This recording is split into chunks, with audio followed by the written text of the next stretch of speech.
आते हैं emphasise of matter and की ऑडिट मैटर। तो सबसे पहले एम्फेसाइज ऑफ मैटर की बात करते हैं। 706 की बात करेंगे emphasis of matter and okay other matter. तो emphasis of matter and other matter, ये दोनों में फर्क क्या होता है पहले याद रखना चाहिए। एम्फेसाइज ऑफ मैटर वो मैटर होते हैं जो फाइनेंशियल स्टेटमेंट के रिलेटेड होते हैं, और अदर मैटर वो मैटर होते हैं जो ऑडिटर रिस्पॉन्सिबिलिटी और ऑडिट रिपोर्ट, इन तीन चीजें रिलेटेड होते हैं। तो अगर ऑडिटर को ऑडिटर के बारे में या ऑडिटर रिस्पॉन्सिबिलिटी के बारे में या ऑडिट रिपोर्ट के बारे में बताना है तो वो अदर मैटर पैराग्राफ डालेगा, और अगर ऑडिटर को फाइनेंशियल स्टेटमेंट के कोई चीज को हाईलाइट करना है तो वो एम्फेसाइज ऑफ मैटर डालेगा। इसको अपन याद रखना, ओके याद रखना, fundamental to the user understanding, relevant to the user understanding. Emphasise of matter is fundamental to the user understanding, okay other matter is relevant to the user understanding, ये ध्यान रखने का। ओके तो अभी एम्फेसाइज ऑफ मैटर के paragraph के features क्या है, तो सबसे पहले इसको सेपरेट सेक्शन बनाना पड़ेगा, रेफरेंस टू फाइनेंशियल स्टेटमेंट देना पड़ेगा क्योंकि फाइनेंशियल स्टेटमेंट का मैटर है, एंड आपको एक लाइन डालनी पड़ेगी, ओपिनियन इज नॉट मॉडिफाइड, क्योंकि अगर आपको याद होगा एम्फेसाइज ऑफ मैटर में वही पॉइंट आएगा जो जिसकी वजह से ओपिनियन मॉडिफाई नहीं हुआ, क्योंकि अगर ओपिनियन मॉडिफाई हो रहा है तो एम्फेसाइज क्यों कर रहे हो, वो ऑलरेडी आप लिख ही रहे हो ना ओपिनियन खराब, आप बोल ही रहे हो कि फाइनेंशियल स्टेटमेंट वो खराब है,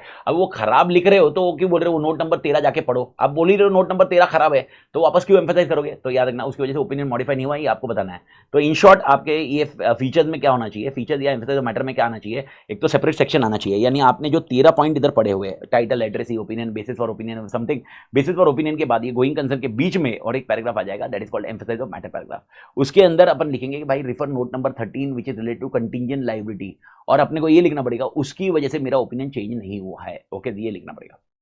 नेक्स्ट रेस्ट्रिक्शंस क्या है, रेस्ट्रिक्शन मतलब क्या, यूएम कब नहीं आएगा, यूएम दो केसेस में नहीं आएगा, 701 रहा 705 रहा। अगर वो मैटर आप 701 में दे रहे हो की ऑडिट मैटर में या 705 में लिख रहे हो, ओके यानी मॉडिफाई कर रहे हो उसकी वजह से ओपिनियन, तो आपको एम्फेसाइज ऑफ मैटर डालना नहीं है। तो ये रेस्ट्रिक्शन है, ये रेस्ट्रिक्शन समझ में आ रहा है, ओके यानी यूएम कब नहीं आएगा ये याद रखो, या यूएम कब आएगा,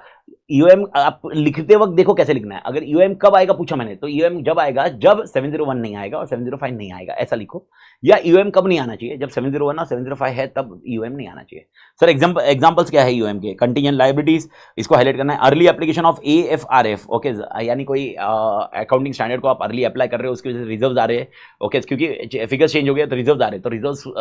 मिसकंसेप्शन नहीं आना चाहिए, तो नोट नंबर 3-4 में लिखा होगा कि वो रिजर्व्स में रिवैल्यूएशन रिजर्व्स इंक्लूडेड है, वो हाईलाइट करवाओ। ओके सब्सिक्वेंट इवेंट्स वाला कॉन्टेक्स्ट है, ओके अपन ने आज ही पढ़ा डुअल डेटिंग वाला, डुअल डेटिंग में याद है यूएम 560 पढ़ते वक्त पढ़ा था, यूएम वाला याद आया बड़ी, सब्सिक्वेंट इवेंट्स वाला, एंड मेजर कैटास्ट्रोफिक कुछ हुआ है और आप वो हाईलाइट करना चाहते हो तो आप यूएम पैराग्राफ में डाल सकते हो। मैं वापस बोल रहा हूँ अगर इसकी वजह से आपका ओपिनियन मॉडिफाई हो रहा है या की ऑडिट मैटर में जा रहा है, ओके की ऑडिट मैटर मतलब आपने मरवाया है बहुत मेहनत की है, अगर ये आ रहा है तो please make a note of it, आपको यूएम नहीं डालना है, क्या नहीं डालना है बड़ी, यूएम नहीं डालना है, अगर ये नहीं आ रहे तो ही यूएम आएगा, भारत माता की जय, जेपा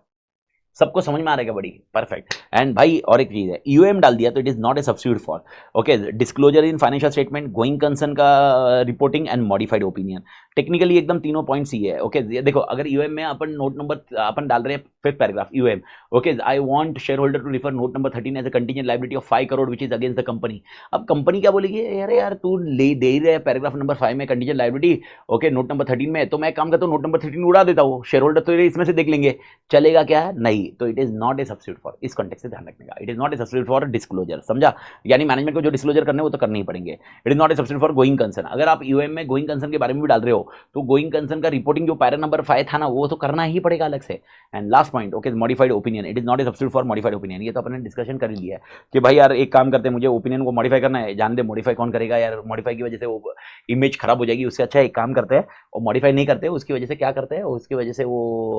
अपन यूएम में डाल देते हैं कि इतना इतना खराब है, इतना इतना देख लो तुम, ऐसा नहीं होना चाहिए, ये नहीं होना चाहिए। तो आई होप यूएम क्लियर है। ओएम में ज्यादा मगजमारी नहीं है क्योंकि OM is relevant to auditor and auditor responsibility, okay तो फीचर्स क्या है, सेपरेट हेडिंग होनी चाहिए या अदर रिपोर्टिंग रिस्पांसिबिलिटी, ठीक है वो पैरा नंबर 10 है वो भी अदर मैटर जैसे ही हुआ ना, other reporting responsibility, other matter audit report audit responsibility के रिलेटेड, सॉरी लॉ रेगुलेशन इसको प्रोहिबिट नहीं करनी चाहिए ओएम पैराग्राफ को। रेस्ट्रिक्शन क्या है, रेस्ट्रिक्शन सिर्फ दो ही है, 701 एंड लॉ रेगुलेशन प्रोहिबिट नहीं करना चाहिए। और मैं आपको याद दिला दूं, ओके इधर रेस्ट्रिक्शन 701 705 था, इधर गलती से भी 701 705 मत लिखना क्योंकि 705 is related to financial statement, other matter can not be related to financial statement, other matter are always related to auditor audit responsibility and audit report, तो 705 का लॉजिक नहीं आएगा, फिर लॉ रेगुलेशन प्रोहिबिट नहीं करना चाहिए और 701 में नहीं लिखना चाहिए। यानी अगर ऑडिटर सोचता है कि ये 701 में जाना चाहिए तो इसमें डालो ही मत, और ऑडिटर 701 में नहीं डाल रहा है तो फिर इसमें आने की संभावना है। लेकिन वापस बोल रहा हूं फाइनेंशियल स्टेटमेंट के मैटर इसमें नहीं आएंगे, फाइनेंशियल स्टेटमेंट के मैटर हाईलाइट करने तो इसमें डालो, ओके फाइनेंशियल स्टेटमेंट के अलावा जो भी मैटर है वो इसमें हाईलाइट करो। जिसका एग्जांपल ऑडिटर को रिजाइन करना था, रिजाइन नहीं कर पाया। लॉ रेगुलेशन कुछ मांग रहा है तो आप डाल रहे हो। जीपीएफ एसपीएफ के ऑडिटर सेम है, हम GPF general purpose framework and special purpose framework, हम दोनों के ऑडिटर सेम ही है, मैं ही ऑडिट कर रहा हूँ दोनों का, जीपीएफ का भी एसपीएफ का। तो इस शेयर होल्डर में कंफ्यूजन नहीं होना चाहिए, तो एम डाल दीजिएगा भाई यार मैं ही ऑडिटर हूँ और एक ऑडिट रिपोर्ट आपको मिलेगी ऐसे। और ये इसका एक बेस्ट एग्जाम्पल है। जॉइंट ऑडिट रिपोर्ट के लिए भी आपको ओएम पैराग्राफ डालना पड़ता है। जॉइंट ऑडिट रिपोर्ट में कहते हैं, और अगर जॉइंट ऑडिट रिपोर्ट ने दो अलग अलग ओपिनियन दिए तो आपको अदर मैटर पैराग्राफ में डालना पड़ता है कि भाई यार और एक ऑडिटर है जिसने ओपिनियन वो दिया हुआ है। ओके, ये कॉन्टेक्स्ट है, तो other matter paragraph. I hope 706 clear है।